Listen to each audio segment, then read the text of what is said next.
All right, everybody, welcome back to the Learning Out Loud podcast. I'm your host, Dustin William. I have my co-host with me, Whitestone. I shall now attempt to show how the most important of these principia have been crystallized into the pithy form of maxims and have influenced and developed that grand system of truth known as equity jurisprudence. The power is neutral. It's sitting in the quintessence until you invoke it.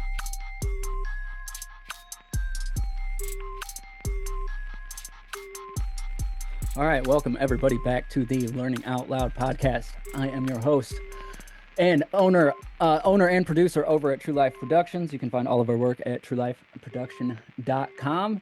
And over there, you can find work that I've already done on a subject we are going to cover today in my series All Aboard.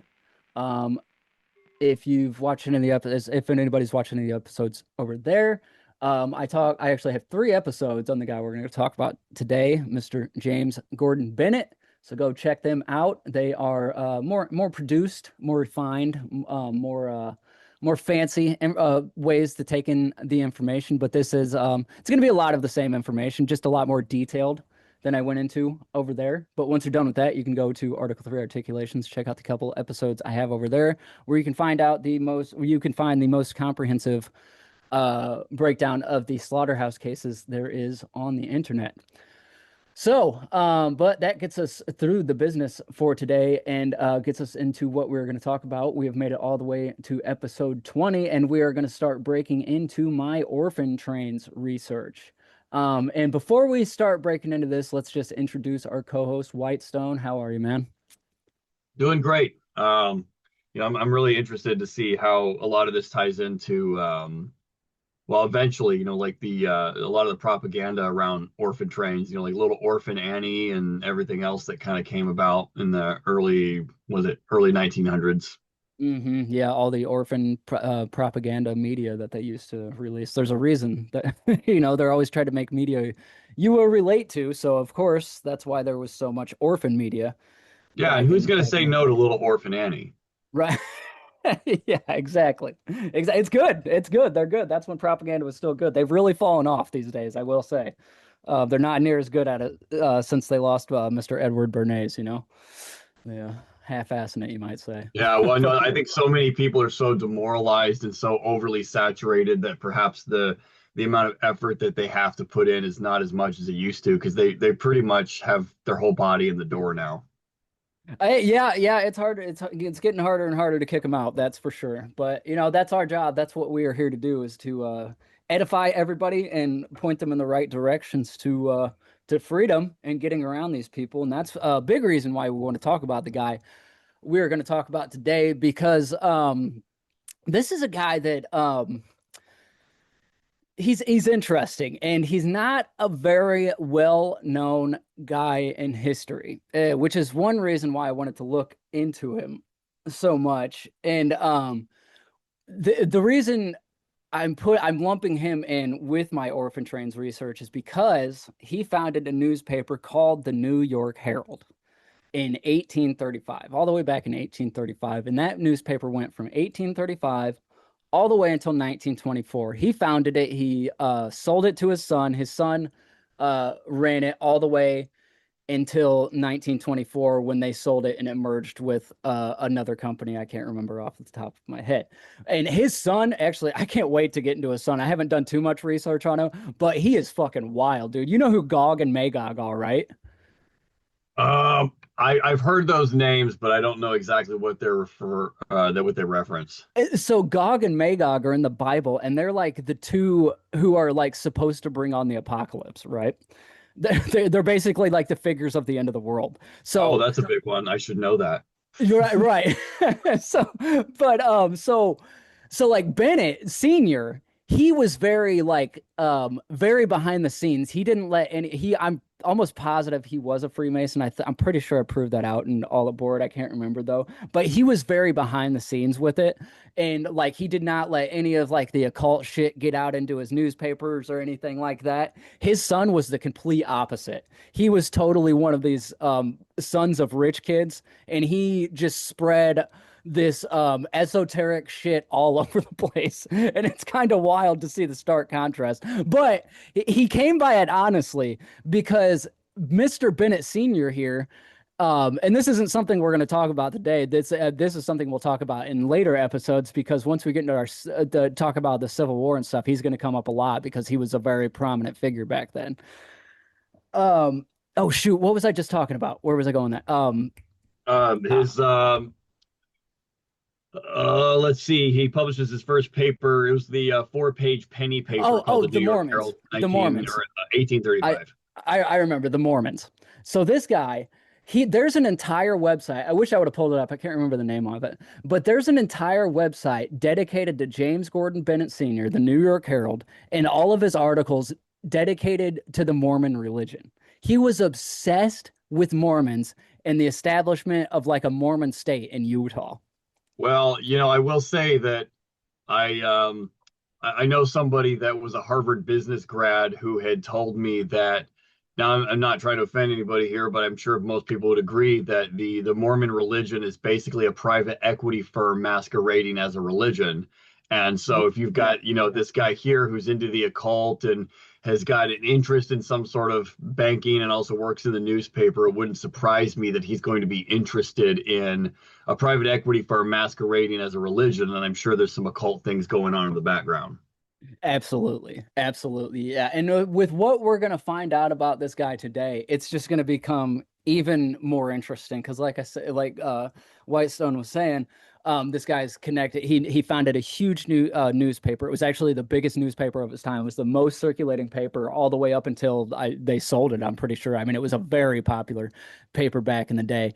And he also had ties with banking, as we'll see, and not public facing ties, as we'll find out. He was very covert about it, just like he was everything else. So without further ado, I guess let's start getting into this guy. Unless you got anything you want to add, we'll start jumping into who this guy was. No, I'm going to let you take the reins and I'm going to bring up the caboose. So, Okay.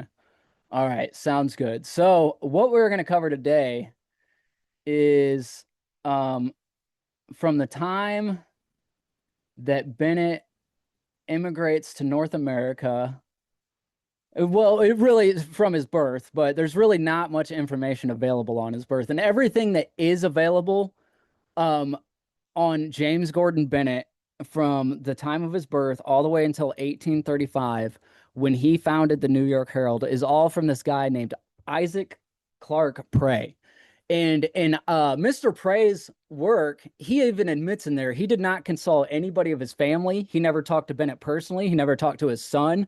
He basically, the only place he obtained information about Bennett is from the New York Herald itself and like other articles written about James Gordon Bennett Sr. And this book that he wrote is like a certified grade A ball washing of who James Gordon Bennett Sr. was. I well, yeah, he forget. basically borrowed his own propaganda and fed it back as fact. Yeah, exactly. And like, oh yeah, the memoirs of James Gordon Bennett. That's what that's what the book was. And it basically all is just it's just a ball washing of Bennett and who he was because he was an absolute fucking nut job, dude. Like if you look into this guy and like we were just talking off the call, another reason how Bennett tied because I'm tying Bennett into my Orphan Trains research, and another reason he ties into there is because he has a lot of issues with this guy named Ned Buntline, who is another newspaper guy who basically brought us everything that we know of the Wild West today. He was the guy who created the Wild West, basically, and he was heavily affiliated with this group named the Know Nothings. They were a secret society who's affiliated with a whole bunch of stuff in the South, but basically the media is what drove the Orphan Trains, and we will prove that out in later episodes. But I wanted to start. You know me, I always like to build the context of everything. And when I started looking into the Orphan Trains, I wanted to know what was happening before the first Orphan Train actually took off. Okay, I wanted to know like what was the political environment? What's the media environment? What are people saying? What are they doing? What's going on with immigration before the trains? What's going on in Europe? And this is basically where I landed. Is a lot of it is focused on the New York Herald and media propaganda placed out through the New York Herald. And another thing that James Gordon Bennett Sr. is credited with is sensationalizing the media. And through the sensationalization of the media, he basically spread it with a murder we're going to talk about um, in the second hour with the Helen Jewett murder. Okay, so the media is a hinge point for everything that we know today. That's how, and especially newspapers, and what we'll find out is something called the penny newspapers, were how propaganda spread back in the day. And James Gordon Bennett is basically the one who figured out how to spread it most efficiently. So but before I get rambling on too much longer, let's start building a chronology of Mr. James Gordon Bennett Sr. here. And so he was born in 1795, September 1st, 1795. James Gordon Bennett was born September 1, 1795 at New Mill near Banffshire in north of Scotland, the eldest son of a land-holding Roman Catholic parents at a time when Catholicism were a when Catholics were a small minority in Presbyterian dominated Scotland. His parents intended him for the priesthood, and around the age of 15, he was sent to Catholic seminary at Aberdeen, attending Blair's College. He later left church embittered, blaming it for the treatment of his younger brother Cosimo, who died in seminary. So, just right off the get, like I told you, the only thing available about Bennett is a couple of like Encyclopedia Britannica articles where they say he comes from a prominent Catholic family from Scotland, but that's basically all you can find out about him. A prominent Catholic family. I don't even think I know the names of his parents actually, because there's just um, nothing known about him. But a thing that Mr. Prey claims in his book, which we have to take it with a grain of salt because we don't really know because he didn't actually talk to anybody in his family, but he claims that Bennett is from a almost a royal bloodline that from William the Conqueror. I guess William the Conqueror was supposed to give land to a family called the Benoits in Scotland, and who had a castle over there. And that is apparently where James Gordon Bennett comes from. Is basically, and it says right here, a landholding Roman Catholic parents in Scotland. And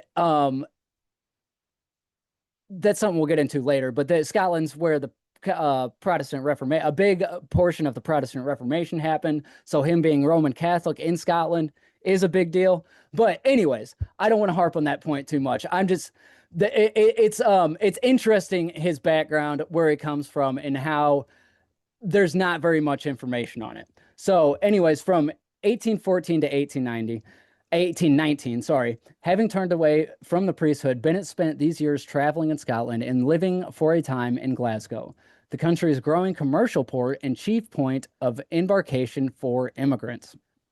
There he read Benjamin Franklin's autobiography, recently reprinted in Glasgow, and by his own account, he was drawn to America as the land he had read about. At roughly 25, he resolved to cross the Atlantic. So, in 1819, he immigrates to America. Bennett sailed in spring of 1819 for Halifax, Nova Scotia, reportedly with about $25 to his name. He taught bookkeeping in Halifax, then moved to Portland, Maine, took a teaching post in a village of Addison, and continued to Boston, where he found work as a clerk and proofreader in the shop of a bookseller and printer. His first contact with the printing trade. So he immigrates from Scotland to Canada, ends up in Portland, Maine, and becomes a proofreader. And that's like his first little initiation into the media. He's a proofreader and a clerk for a bookseller. And I do think it's interesting that Mr. Bennett claims that the reason he wanted to come to America is because of Benjamin Franklin and his autobiography. I just think that's a cute little thing that he threw in there. But in my All Aboard series, I go a little bit deeper into this actually. And when he gets to America, it's claimed by Mr. Prey that he meets up with this poor farmer, and basically Bennett takes the money from the farmer and like starts his own business with it, and then is like supposed to pay the farmer back, but Bennett never pays the farmer back. So he just starts out as a scumbag. Which Oh, why am I not surprised? right, isn't that hilarious? Yeah. So you can watch if anybody's interested in that. I go into it a little bit more in detail at All Aboard. But yeah, that's how Bennett starts coming to America. And as we see, this trend is going to continue as we go through this chronology. So do you got anything you want to add before we keep going on this? No, it's just interesting that it seems like he started to get into the more of like the editorial shaping what it is that's in print at a young age, because that's going to tee him up for later on in life when he starts pushing out his propaganda, because he started doing that when he was younger.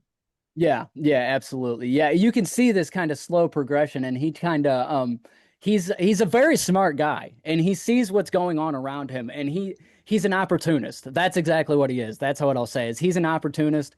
He knows what's going on around him. He's a little ninja. He's just checking out the scene, and he knows the right moves to make. And honestly, it kind of seems like he has a little help behind the scenes. I have no proof of this, but as we'll see, he's talking to the banks. He's Roman Catholic background. I don't know.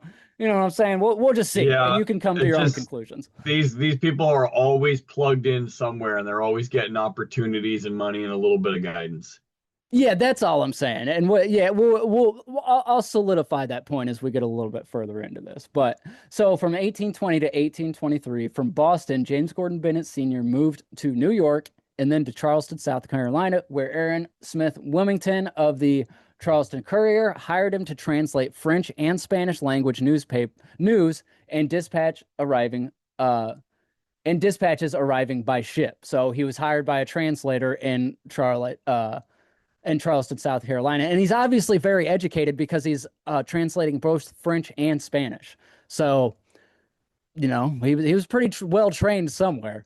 But an early apprenticeship in the deadline journalism under an editor known for prizing speed. After about 10 months, he returned to that's the editor he's working for, somebody known for he was prized for speed.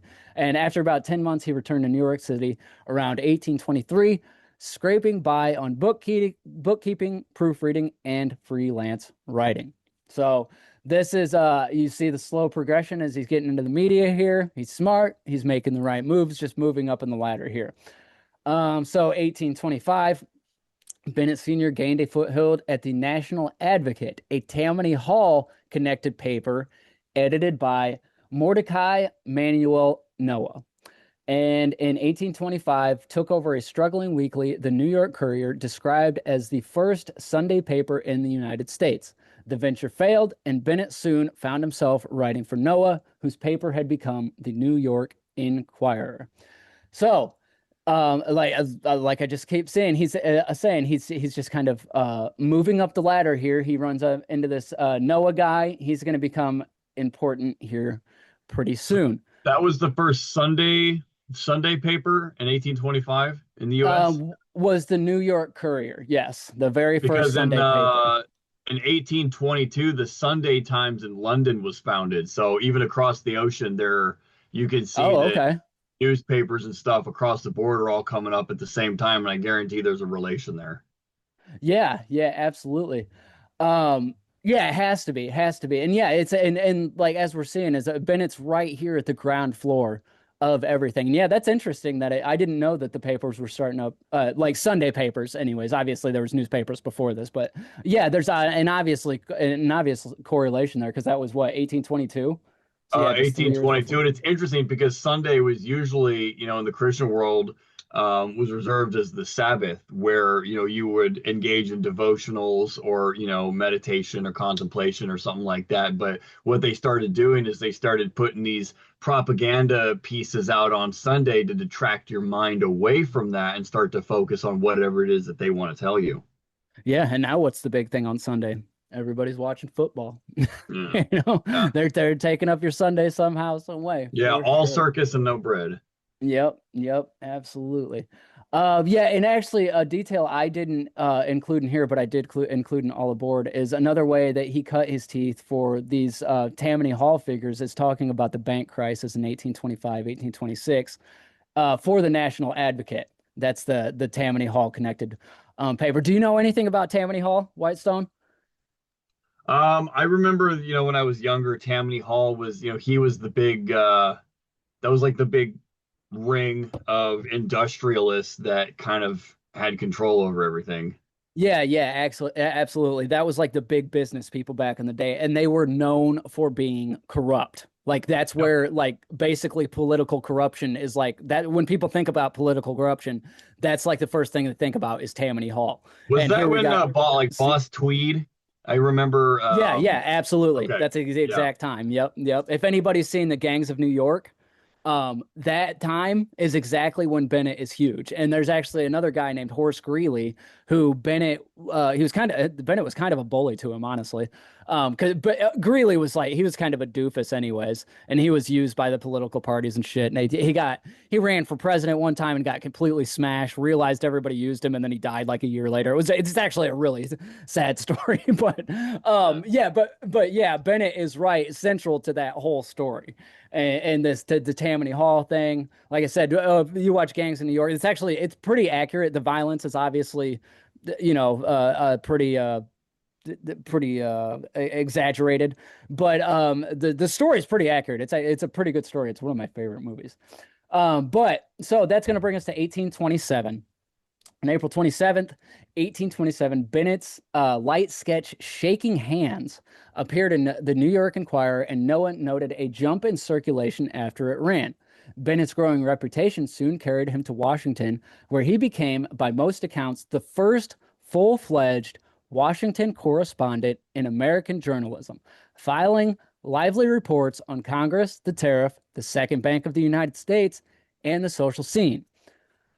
Um, Oh yeah, that's just a note for me. So yeah, he gets he publishes this little this light sketch called Shaking Hands. I didn't get a chance to pull it actually. I don't even know if it's actually still available, but he publishes this and then grows, Noah finds he says, "Hey, you're jumping, bro." And then so obviously he's getting more jobs after that, which carries him all the way to Washington D.C. and he is credited with being the first full-fledged Washington correspondent, which I obviously something very interesting. So that is going to bring us to he.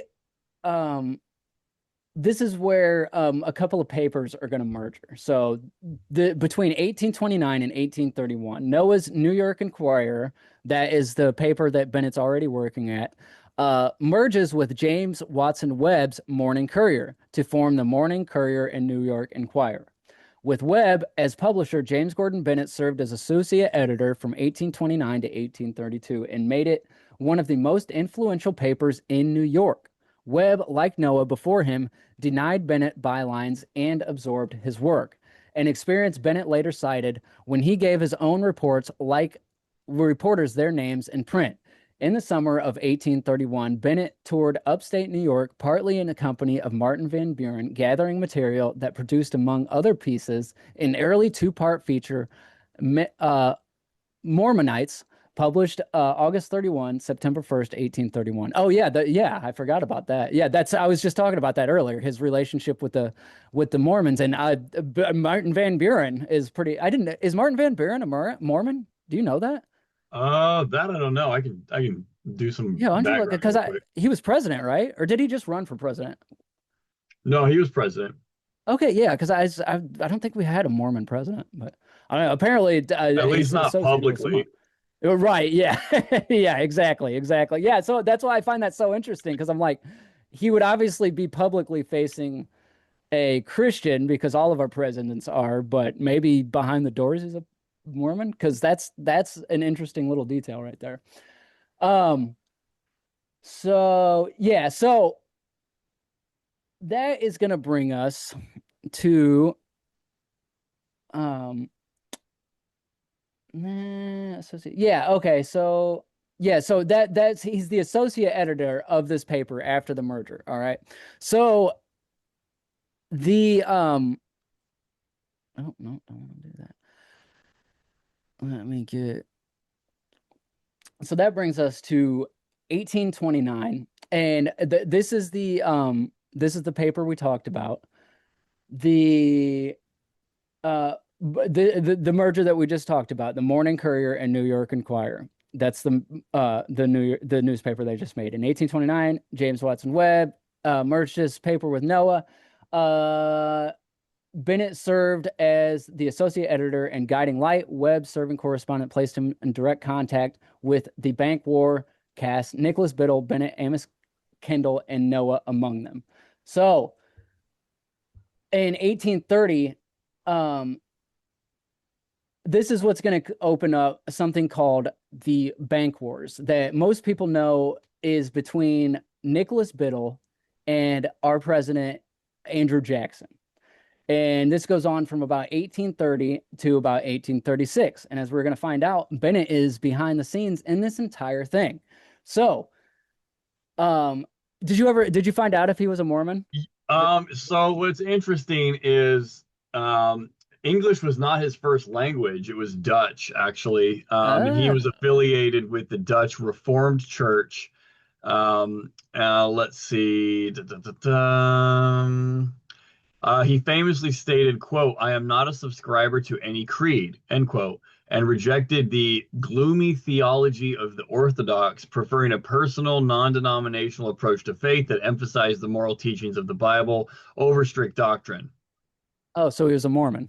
So he was a Mormon. I think Yeah. that's a way to say, you know what, I just kind of believe in everything, and I talk to God, because that's a really good general way to satisfy people. And in the background, your relationship with God can be whatever you want, including some of the weird stuff that we're into. Yeah, and that's a very Freemasonic approach to it, I will say too, because that's how they do it. Non-denominational, not Yeah. strict or anything, but I totally believe. Please vote.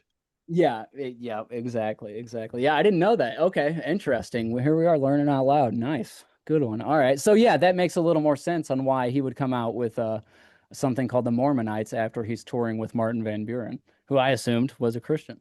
But so that's going to bring us to 1830. So from 1830, Nicholas Biddle, who was the president of the Second Bank of the United States, launched a nationwide campaign to secure the bank's re-charter, lending to editors and funding pro-bank printing on a scale later estimated in the high tens of thousands of dollars, some of it distributed quietly on his own authority. In the same period, Bennett, though working at a Jacksonian paper, opened the correspondence with Biddle that would outlast his time at the Courier and Enquirer. Bennett sent the banker confidential reports on New York banking sentiment for several years while his paper publicly opposed recharter, hinting he could make the paper a most useful engine for the bank if he were in editorial control. The bulk of his surviving early letters are filed in Nicholas Biddle's papers. So, if you ever get a chance, you can go there. The Nicholas Biddle papers. I can't remember where those are actually at, but that's where you can read all about this relationship that we're about to learn about. So, yeah, so we are actually, Is this all yeah, taking place mostly in New York? yes, yes. There's a lot of little papers that were kind of coming out around that time. Like the New York Sun came out in 1833, and it's just interesting that like across Europe and here in the United States, you're seeing all these little tiny papers pop up.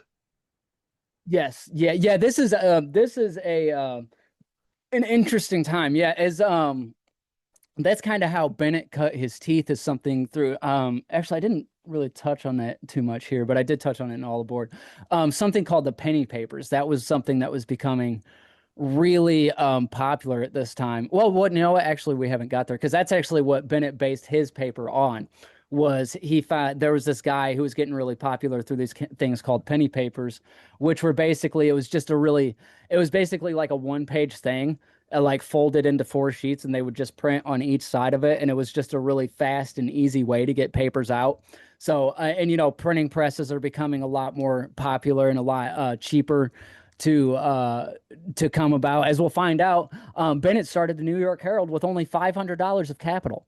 And, and built it into this giant media empire. So back in the day, that it was. Oh, and this is actually also after like, um, I guess you could say the deregulation of the media, because for a long time, especially before the United States independence, you actually had to get a writ from a king in order to be able to even publish anything into a paper or anything like that. So, yeah, that's it's there was a lot of papers coming up, which is another reason why Bennett is so important. Because, like I said, we've really been building a narrative here where he's just kind of this little ninja making the right moves at exactly the right times. And maybe he's not just making the right moves at the right times. Maybe he has a little help behind the scenes too. Because yeah, we're gonna jump. Okay.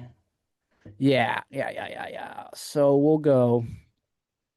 Now I have pulled a couple of excerpts from a book called Bennett's New York Herald and the Rise of the Popular Press. And that was printed in 1989 by James L. Crothamel. And a lot of this information that I'm getting here, that is where this is coming from, is Bennett's New York Herald and the Rise of the Popular Press, which is a great paper. This is a great book. It's a quick read too. It's only like 200 pages, but in there, he talks about the relationship we've been talking about a lot. So what I'm going to do is just read a few of these excerpts into the record here, and we are going to learn the exact anatomy of what was going on behind the scenes here. So when when he arrives back in New York, Bennett sent Nicholas Biddle an analysis of the political situation as he had observed it in his travels, especially attitudes in New England towards the Bank of the United States. These reports continued, along with advice about recharter. As before, Bennett was sending confidential reports to the bank at the same time. The editorial policy of his paper opposed recharter. In late 1829, the Courier and Enquirer posed a series of damning questions on the issue, furnished by Amos Kendall of Jackson's Kitchen Cabinet, which forecast Jackson's opposition to the bank in his annual message a week later. So yeah, there's Amos Kendall guy. He's actually in Jackson's cabinet, and he's working with the paper too, and having a front-facing issue. But I'm sure this Kendall guy can't be innocent. I'm sure him and they're working at the same paper. So I will all say right. that last name Kendall is a massive automobile dealership, I don't call it strain or chain, at least out here in the Pacific Northwest. And so I was just making the point that these names are everywhere. Oh yeah. Kendall, yeah, that's a name that comes out all over the place. And I actually haven't done too much research into Amos Kendall, but maybe we'll get into him a little bit later because he does seem to pop up quite a bit here. But so Bennett continued to write articles against the bank at the same time. He was supplying Biddle with information and implying that he would support the bank if he were in editorial control of the paper. He would then be able to make it a quote most useful engine to forward useful measures. A month later, he directly asked Biddle for $30,000 to buy half of the paper, and again alluded to pro bank stand he could then take. Nothing came of these overtures. Okay, so that is Bennett. That's his first time asking for money. So, moving on. This is from the same book. Bennett was acting in his own self-interest in promoting the merger. He believed that the new did I do this out of order? Yeah, oops, this was supposed to go before that. But anyway, sorry. Bennett was acting in his own self-interest in promoting the merger. He believed that the new paper would be acceptable to the leadership at Tammany Hall, which disturbed Webb, and hoped that Tammany would ask him to start a new party organ in the city. He tried to undermine the newly merged paper, telling prominent New Yorkers that party leaders were dissatisfied with the merger and lacked confidence in Webb. When he failed to attract support for his own party paper, Bennett proposed that the local party appoint a political editor, himself, no doubt, to control the editorial policy of the Courier and Enquirer. Webb was aware of Bennett's scheming. He wrote to state party leader Azariah C. Flagg that, quote, Bennett will never issue the first number of his paper, unquote. To check Bennett, Webb recommended to Flagg that the party issue a circular recommending the Courier and Enquirer to the party faithful. Bennett was without regular employment after the merger until September 5th, 1829, when he joined the Courier Enquirer as associate editor. In the interim, he probably lived off savings and occasional freelancing and perhaps a retainer from Nicholas Biddle, president of the Bank of the United States. While still on the Enquirer staff, before the merger, when the editorial policy of the paper was decidedly opposed to the bank, Bennett began sending reports to Biddle about banking conditions and sentiment in New York, explaining why so many of New York's banks were hostile to Biddle's institution. He left Biddle with the pessimistic impression that the bank could not be rechartered in its present form. Bennett reported to Biddle for several years, although in public he firmly opposed the bank recharter.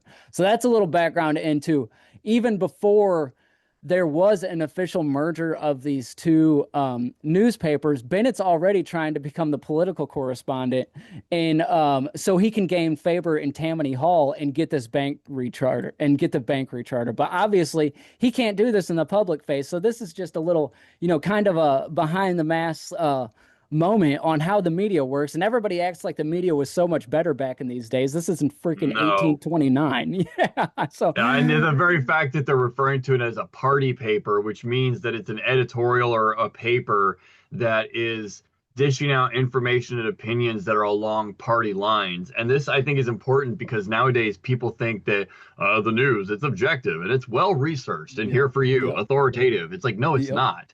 It's a lot of look at just as an example, like Fox News or CNN. They're obviously partisan party entertainment networks, which are not giving you news. They're giving you their spin on takes and events that support the party narrative. And so it's not news. And so they were doing this back then too. Yeah. And this goes to show you they were just even more open with it back then. They just called themselves party papers back then. They were just like, yeah, we support this party, we support this party. But obviously behind the scenes, they're like, yeah, we're doing whatever we can to get this bank rechartered. It doesn't matter what you're a part of, It's absolutely insane. And yeah, like I said, this is 1829. So, the more things change, the more things stay the same.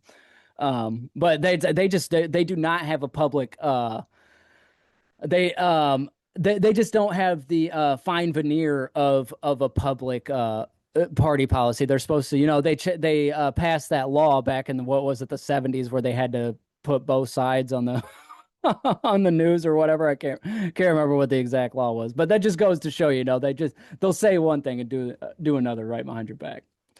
So that brings us to so this is the really interesting part of this entire thing. So this is a little bit of reading, but I'm just going to read this into the record because it is a very important part. It's basically what this whole narrative I'm spinning hinges on right here. So until 1831, the Courier and Enquirer opposition towards the recharter was mild, and the pieces that Bennett wrote about the bank were approved by Noah and Webb. Then on February 5th, 1831, he wrote a slashing attack on the bank, describing it as a vast, corrupt political machine, buying and selling votes, bribing officials and editors, and erecting within the states and the Union a new general government, an imperium in imperia, unknown to the Constitution, defying its powers, laughing at the restrictions, scorning its principles, and pointing to its golden vaults as the necessary weapon that will excuse its behest whenever it shall be necessary to carry them into action. These charges of political corruption were repeated a day later, and in March, Bennett called the bank a force for disunity in the nation. After this, the paper said nothing about the bank for a month, On April 9, the Courier and Enquirer's position changed, and it supported a modified charter renewal. Bennett was silenced, and Webb made his own recharter views, those of his newspaper. What had caused this change? Bennett's negotiations to buy a share of the paper for which he was unable to raise the money resulted in the sale of a larger share to Noah on April 4th, 1831. The money, however, had been indirectly furnished to Noah by the bank through Silas E. Burroughs, a confidence man, speculator, lobbyist, and influence peddler. Burroughs met Webb and Noah at Albany and loaned Noah $15,000, which he told the editors had come from his wealthy father. Unknown to them, he had received the money from Biddle, whom he had convinced that a loan to Noah would modify the Courier and Enquirer's opposition to recharter. The resulting modification had led to New York City's banks led to the resulting modification had led the New York City banks that opposed recharter to cut off Webb and Noah from their usual sources of credit there. The editors received 2 more loans from Biddle's bank in August and December, not knowing that the bank was the source of their earlier loan from Burroughs. Their newspaper, in the meantime, had been almost silent about the recharter. Bennett was muzzled on the bank issue, but Webb found other matters to keep his associates busy. That summer, Bennett was sent on tour of Western New York, and he sent back to the Courier and Enquirer a series of descriptive letters from the country he traveled with Martin Van Buren a part of the way and kept his diary to record his impressions. Some of this information he passed on to Biddle, emphasizing that the bank was unpopular there because it was misunderstood and the pro-bank sentiment did not have proper direction. Wow. So, isn't that interesting? So they're basically getting insider information. Yeah, absolutely, absolutely. And then, yeah. So they're What getting year? Sorry, what year was that in? The 1831. Yeah, April 4th, 1831 is when they received the first payment from Burroughs. Yep. Interesting, because there was the Panic of 1837. Oh yeah, yep. Yeah, financial and economic panic, inflated land values, wildcat banking, and paper speculation. So I'm sure that, there's something going on there where they're trying to restructure the banking. So they have to create a panic. And it's interesting that happened in, around 1837, because 100 years later, they're going to do the same thing in 1933. Well, yeah, it's in 1836 that the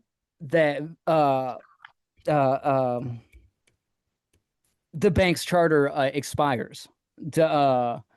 So immediately after that is when the panic happens, obviously. Interesting. Yeah, because obviously, the money gets redistributed, and then basically that's when money goes from, like they said, Chester Street to Wall Street. It moves from the second bank to the bankers up on Wall Street. Which is true, but I still agree with Jackson's decision to get rid of the charter of the second bank because just bankers are evil, I guess. Yeah. but as you see here, the money changes in where this paper is getting their money changes. Once the money changes, they change their stance. And that just goes to show you when you see these newspapers and they suddenly change a stance on something, and you're like, oh, I wonder why that happened. They must have had a change of heart. They didn't have a change of heart. The motivations have changed. I've had an overnight change of heart to the tune of $50,000. Yeah, they didn't have a change of heart. They had a change of money. And this is just a little proof right there. But what this does lead to, this ultimately leads to Bennett leaving party politics.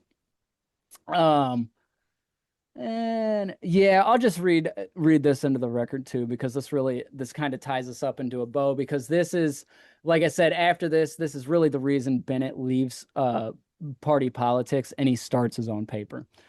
So one of these was an opportunity to buy into Francis B. P. Blair's Washington Globe, the new national organ of the Jackson administration. The venture buying one half of the profitable paper was suggested by Secretary of the Treasury Lewis McLean, whose motives appear to have been ira- uh, irration that the Globe had not press not pressed very hard for Van Buren's nomination for vice president and anger at Blair's strident anti-bank editorials. Bennett discussed the proposition with Van Buren and Governor Macy and sought aid from Nicholas Biddle.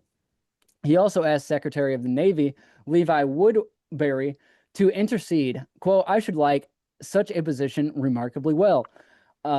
Bennett wrote, I think I could add a good deal of reputation and patronage to the Globe. The approaching controversy with South Carolina will require every power of mind to manage it with success, argument, wit, good humor, courtesy, point, eloquence, all and everything mainly and gentlemanly, which give character to a newspaper. But the overture came to nothing. Blair was not ready to part with a piece of his profitable paper. So this is basically Bennett trying to get out of his situation right now with the Courier and Enquirer, because as we see, it's not going very well. So almost immediately, another opportunity came to hand. In January 1833, Bennett began work at the Philadelphia Jacksonian Daily, the Pennsylvanian, and on May 24th, he became the editor of the Pennsylvanian, was established in summer of 1832, and was a typical mercantile paper. Over half of its 28 columns were filled with advertisements, and most of its news was directed at local merchants. Under Bennett's direction, it devoted more attention to crime and police courts, and it took a strong anti-Negro and anti-abolitionist position that was always characteristic of Bennett. Yes, Bennett was always anti-Negro. He has some absolutely crazy news articles during the Civil War. But you know, honestly, some of the stuff I agree with. He was a political correspondent, and he was he was good at his job. I'll just say that. But Bennett realized that his day on the Pennsylvanian were numbered, and he again sought assistance from Nicholas Biddle's administration officials in the Pennsylvanian. He told the banker quote, we're attacking, quote, my conduct and my pecuniary resources. My friends must support me or they will break me. He had a chance to buy the New York Standard, but needed $50,000. The KC kitchen cabinet, that's Jackson's kitchen cabinet, must be dispersed or the bank will. If I can get hold of the Standard, I can do it easily. I can make it appear that the funds came from Regency Bank of New York and Albany. Not a moment is to be lost. Biddle did not respond to this letter or to a personal visit. So right there, he's literally trying to do this subversively. He's like, look, dude, you can give me money and I'll just say it's from another bank over here. And obviously he's got a relationship with that bank too, or else they wouldn't let him do that. But as expected, Bennett's connection with the Pennsylvanian was severed on November 30th, 1833. He charged that Amos Kendall and the irresponsible cabal stationed at Washington were the prime movers, and he threatened an exposure. A few days later, 2 columns of the Enquirer's editorial page were filed with Bennett's charges that Kendall and a group of corrupt stock manipulators dominated the administration, dictated its banking policies, and forced him out of the Pennsylvanian. Bennett never again was a party editor. This experience had taught him that he could not comply with party discipline, that he could not march to another man's beat. He returned to New York and for the next year and a half waited for an opportunity, supporting himself by freelancing, again, mostly by George P. Morris's New York Mirror. Perhaps Nicholas Biddle provided a subsidy. At any rate, Bennett kept Biddle informed of the New York political scene. The time was ripe. He told the banker to work out a compromise on a modified recharter. Regency's leaders in Albany seemed willing. Anyways, so that was a big mouthful to cover the reason on why eventually Bennett, quote unquote, got out of party politics, and he will, basically move to the beat of his own drum right now, because like we covered before, he split with the New York of Webb and Noah's paper over the bank recharter, and then after that, he's going out there trying to get more work. He can't he can't get any work out there, so that's going to lead him basically to start his own paper, because he wants to move to the beat of his own drum. And basically, that's the background of what is known as the bank wars. Um, and basically, what starts the whole thing of the bank wars is Bennett's, behind the scenes action, really with Biddle and trying to give him advice. And he's really behind the scenes pushing this entire thing. So, you got anything you want to add, Whitestone?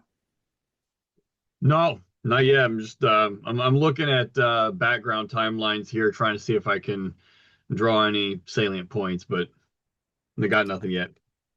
Okay, right on, man. Yeah, so we just got a few more minutes here. So I'm just gonna, this is from the Philadelphia Encyclopedia, and this is just kind of a little overview. Um, this is Nicholas Biddle right here. That's the president of the Second Bank of the United States. And basically, um,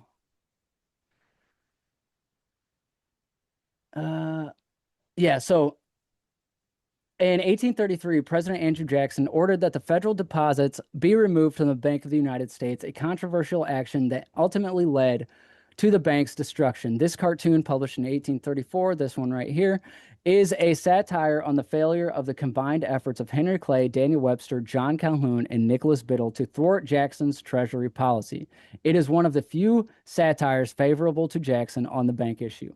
To the right, beneath the columns marked Pennsylvania, Virginia, New York, and Georgia, sits Andrew Jackson smoking a clay pipe and convening with Jack Downing. Behind him are strong boxes of deposits, the topmost of which is marked a foundation for a national bank. Leaning on them is a figure of liberty with a staff, liberty cap, and a flag reading public confidence and public funds. At her feet is an eagle with a shield, arrows, and lightning bolts. In the captions, Downing declares, quote, "General, this is a real Chevre de frise. You sent Clay up to pot in how nullified Calhoun made Webster a shuttlecock and busted Biddle's bank biddler." That's in some 1840s or 1830s language. Sorry. Jackson Wow, replies, what a banger! yeah, right, for sure. Yeah, that was a banger back in the day, for You sure. really got him on that one.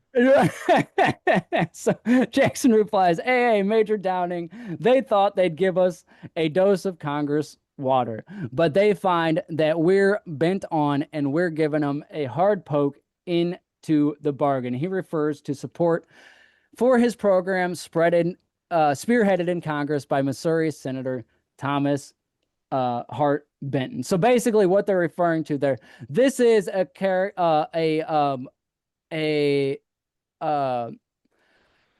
a symbol. Really, we talked about symbolism in one of our previous episodes on the Trivium, that you can pull a lot of information on here, because basically this is the entire story of behind Jackson's veto of the charter of the Second Bank of the United States. Because behind the scenes, Congress actually approved the recharter of the Second Bank of the United States. So if it weren't for Andrew Jackson, the recharter would have went through. But he went through, and I think it was in 1832, he canceled the recharter.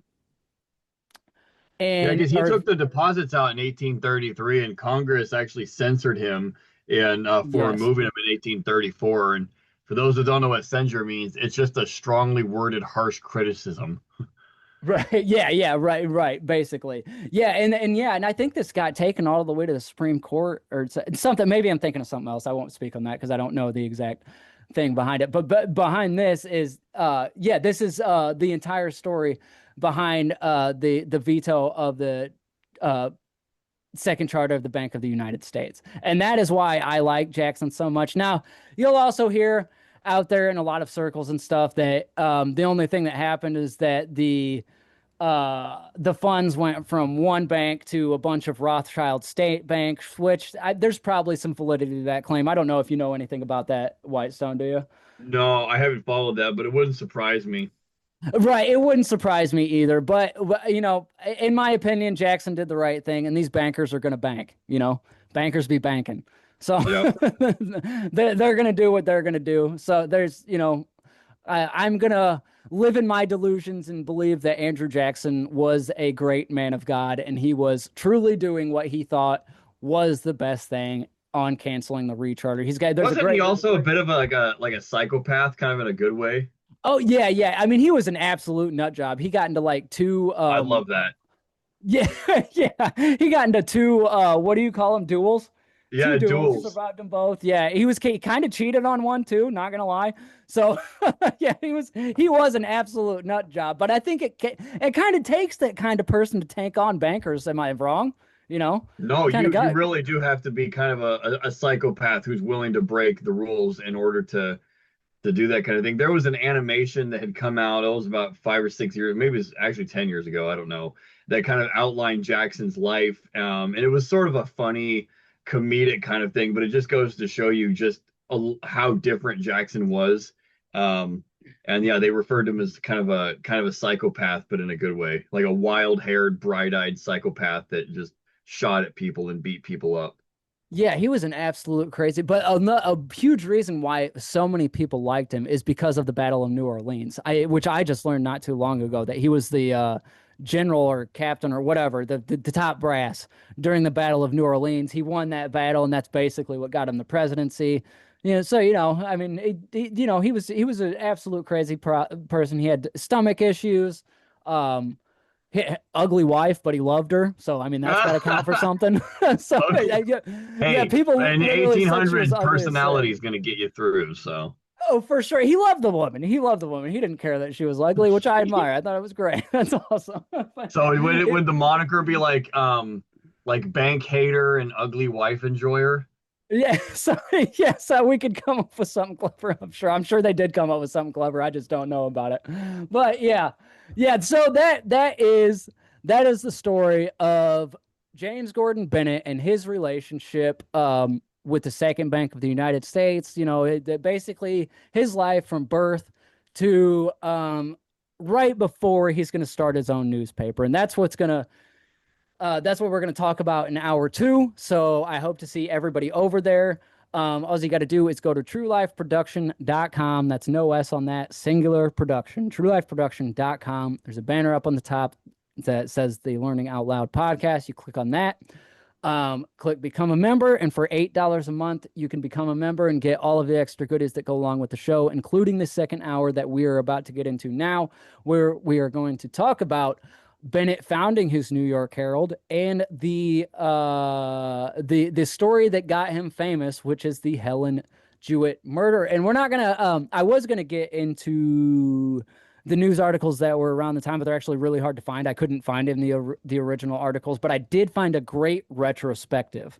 It was written about 15 years later, talking all about the case and the trial, and that gives us a really good overview of everything that was happening and everything that happened then. Because we will find out that the man who committed the murder was acquitted. So let's find out why. So hopefully we will see everybody over there on the second hour. And never forget to seek truth and honor the Creator above all, and let that be the whole of the law.